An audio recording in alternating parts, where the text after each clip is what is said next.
welcome back to another YouTube video. Today on 4 Foot Friday, we are going to be talking about my top 5 possible destinations for Kyrie Irving. Obviously, as you've seen in the news, he's requested a trade from the Cleveland Cavaliers, which has left fans thinking, does he really, what team does he really want to move to? Will he move to the Knicks? Will he move to the Spurs, the Heat? We really have to see. So here's here's my top 5 trades we have going in order from what I think is the least likely to the most likely. So let's get right into it. We'll start off with my number 5 trade, the trade I don't think will happen. However, this would be really good for the San Antonio Spurs. So the Spurs will be getting Kyrie Irving, J.R. Smith, and Iman Shumpert, and they will be sending out LaMarcus Aldridge, Tony Parker, and Danny Green. I think this would be a great trade for the Spurs, which is why I don't think the Cavaliers will do this, because they are not getting enough back in return. However, we have seen when a star player requests a trade, we've seen this with an example DeMarcus Cousins or an example Paul George. We've seen that the team that he requested it from to leave, they're not usually getting enough back because they just need to get him out of there. We saw it with Chris Paul too. They didn't get enough, and so receiving Kyrie Irving, J.R. Smith, and Iman Shumpert, it would be great for the Spurs that they're getting a very good point guard, one of the best in the league, in fact, of Kyrie Irving, instead of an aging an aging Tony Parker. So, would you rather have Kyrie Irving or Tony Parker? Personally, if I was running a team, it would be amazing to have. If I was running a team, it would be amazing to have Kyrie Irving and Kawhi Leonard on a team. It's Popovich, and just imagine the possibilities that Coach Popovich could do with these two players. J.R. Smith, Iman Shumpert.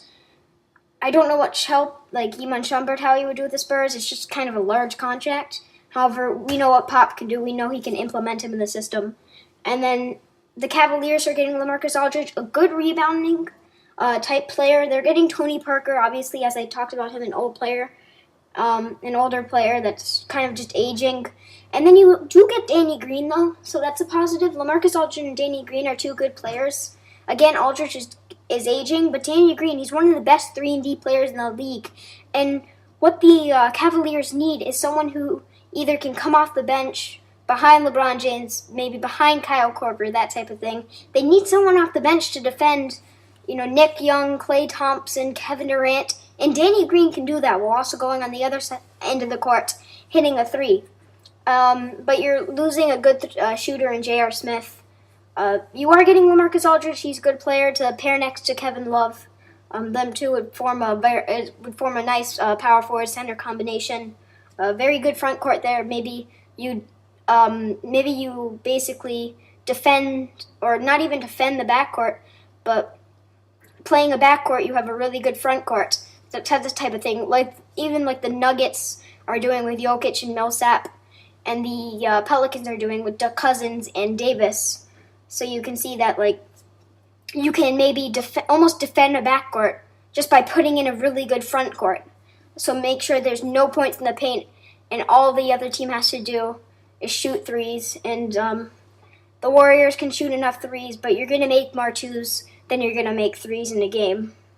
But I don't think that move would be that good for the Cavaliers, because you're basically trading Kyrie Irving for LaMarcus Aldridge, who's aging, and no one really wants him at this point in his career. And then you have the next trade, which is with the Miami Heat. So the Miami Heat, they would be receiving Kyrie Irving, and the Cavaliers would actually be receiving Goran Dragic, Justice Winslow, Josh Richardson, and A.J. Hammonds. Now, Goran Dragic is definitely a good replacement for Kyrie Irving, as he can do a job as a playmaker, and he wouldn't even have to be that much of a playmaker. Obviously, you have LeBron James, but if LeBron James is struggling, you can have Goran Dragic, and he's a very nice player to bring up the ball. He had an outstanding season, all-star type season for the Miami Heat. And then Justice Winslow, him and players like Michael Kidd-Gilchrist.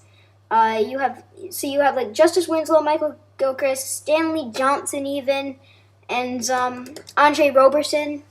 All of those players, they're not underrated, but the one major part of their game is that defensive area. They're so good at protecting that wing. And again, the Cavaliers need a good point guard in return. They need a good small forward in return. And by getting Justice Winslow, you can try and defend your Kevin Durant, your Klay Thompson, your Nick Young, so that you have a good wing defender to shut down those three-point shooters. Same thing goes with Josh Richardson. He definitely stepped up last year for the Heat. And if you're the Cavaliers, you're not just going to do it for Dragic and Winslow. You need other players in there too, if you can get that. And so Richardson and Hammonds, Richardson's on an expiring deal. If he doesn't work out, you can just give him up in free agency. And then A.J. Hammonds, he's just a good kind of young player. And they don't have much depth at that center position. They obviously have Tristan Thompson. And other than that, they have Eddie Tavares, but they don't have a third-string guy to rely on. So A.J. Hammonds could just be a bench player, eventually be fourth string when they get a good veteran and that type of thing. But, Justice Winslow, very nice player to defend the wings. Goran Dragic, fine replacement.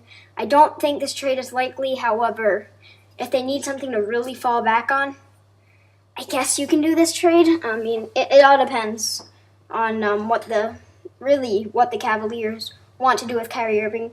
But now, starting from third trade and up, it gets a little more. Well, actually, this trade's not that good for the Cavaliers, but you are getting an all-star.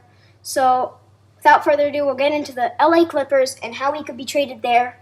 So, the Cleveland Cavaliers, they would be receiving DeAndre Jordan and Austin Rivers, and the LA Clippers would be receiving Kyrie Irving and Iman Shumpert. So, we'll talk about this trade a little bit. Kyrie Irving, he's a very, I've said it before, I've said it again, very good point guard, one of the best in the league. So that would be something he's a very good, nice replacement for Chris Paul. However, now you're kind of creating a Chris Paul, Blake Griffin, or not Chris Paul, you're creating a Kyrie Irving, Blake Griffin duo. And then you'd be getting rid of DeAndre Jordan, which is not that good of a move for the Cavaliers. However, you have to get rid of Kyrie Irving if he's demanding a trade request. But he doesn't have a no-trade clause, so you can send him anywhere. But Austin Rivers is a pretty good point guard. I'm not sure if he's just playing well because his coach is his own dad. But DeAndre Jordan's definitely a good replacement for Kyrie Irving, as he is an all-star, and you're kind of creating that LeBron James, Kevin Love, and DeAndre Jordan front court, which would be it would be amazing to see how those players would play together. And then Austin Rivers, fine backup, but at this point, there's not much you can do. I mean, you can play Derrick Rose at that starting point guard if Austin Rivers doesn't work out. However, you kind of have Derrick Rose, LeBron James, Kevin Love, DeAndre Jordan, but you really want that Kyrie Irving to play with. But the fourth and fifth trade, which I'm actually really excited about, the trades I made, and we're going to get right into it for the Phoenix Suns. So, basically, the Suns will be receiving in this trade Kyrie Irving and the Cavaliers, and this is probably one of my favorite moves. They'll be receiving Eric Bledsoe, T.J. Warren, Tyler Ulis. Now we're going with the same theme we went with all the other three trades I showed you. You need this point guard to replace Kyrie Irving. We saw that again with Dragic. So we saw that with Dragic. We saw that with Austin Rivers. And we saw that with Tony Parker. They have a good replacement point guard, at least a decent one. But with that too in mind, you're getting a very nice backup point guard. And if you look at statistically wise, Tyler Ulis had a great last 15 games. I would rate him in the top 5, maybe not top 5, but top 10 point guards in the league in the last 15 games. He really stepped up. He could be that next Isaiah Thomas, obviously, under 6 feet. And T.J. Warren, again, another very nice defender to play against those great shooters that the Warriors have.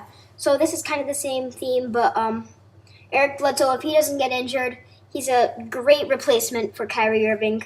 And then you get T.J. Warren, you get Tyler Ulis. This trade is very good for the Cavaliers. And it's very good for the Suns because Kyrie Irving is going to help the rebuild even more, Just imagine that backcourt of Kyrie Irving and Devin Booker in 3 years. Both of them very young players, so they still have room of improvement.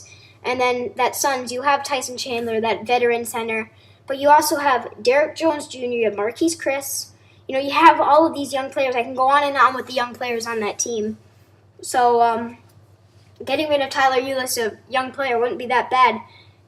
And getting rid of Eric Bledsoe wouldn't be that bad. Getting rid of TJ Warren wouldn't be that bad if you got Kyrie Irving.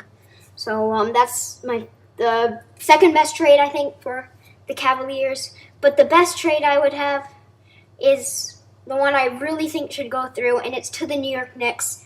It's Kyrie Irving. He wants to go to the Knicks he wants to reportedly come home. It's been many rumors that he wants to go to the Knicks. He did come out with many teams that he wants to go to, which is what teams I've been including in this video. And so I think Kyrie Irving to the Knicks would be great for them in terms of, in terms of just playing for a team where he can be that star. He can be that player. And in this trade, the Cavaliers would be getting Courtney Lee and Kristaps Porzingis. And Courtney Lee, he's a good shooting guard, a very nice shooting guard, in fact. And he can play that shooting guard position very well, defending those three-point shooters. You get Porzingis, and that, again, you're fighting that backcourt with a front court. With LeBron James, Kevin Love, and Porzingis, you'd have two of the best stretch fours in the game with Kristaps Porzingis and Kevin Love. So you'd really be stretching that floor, and then if you need it, you have Tristan Thompson just in case for that good rebounding center. And Courtney Lee's that good wing defender. And then, yes, the only problem with this trade is you don't have that good point guard. But if you need a point guard, you can always get like Frank and Ntilikina in this trade, just in case you really, really need one. But if you were doing this trade, I would play Derrick Rose at point guard. And if you have Derrick Rose at point guard, then you could play shooting guard Courtney Lee, and then small forward, obviously LeBron James, power forward Kevin Love, and center Kristaps Porzingis. You can really spread the floor with this court. Great three-point shooters and great rim defenders too. Kristaps Porzingis, a great rim defender. And in case Kevin Love and LeBron James possibly going to LA next year in the 2018 free agency, and that could lead to Kevin Love leaving too. And because obviously Kyrie Irving wants to leave. So just in case things don't work out, you have Kristaps Porzingis for a number of years. In case these other players, they won't decide to leave. It's something to fall back on. And then in terms of the Knicks, Kyrie Irving wants to go to the Knicks. And you have him for 3 years now. So you can really have that rebuild of Kyrie Irving, maybe Carmelo. We have to see what they do with Carmelo. But and then maybe they keep Porzingis and they trade Carmelo to the Cavaliers. I think it would be more beneficial to the Cavs. So if they were to get Kyrie or if they were to trade, it would be better if they got Porzingis trading Kyrie Irving, because you want to get something back for a great player in Kyrie Irving. We really just have to see what happens. We have to see what happens in terms of the Cavaliers trading. I'll go again with the 5 teams I have. I have, starting from the least likely, I have the Spurs, then the Heat, the Clippers, the Suns, and the Knicks. In terms of me being an NBA fan, I would love to see him go to the Spurs.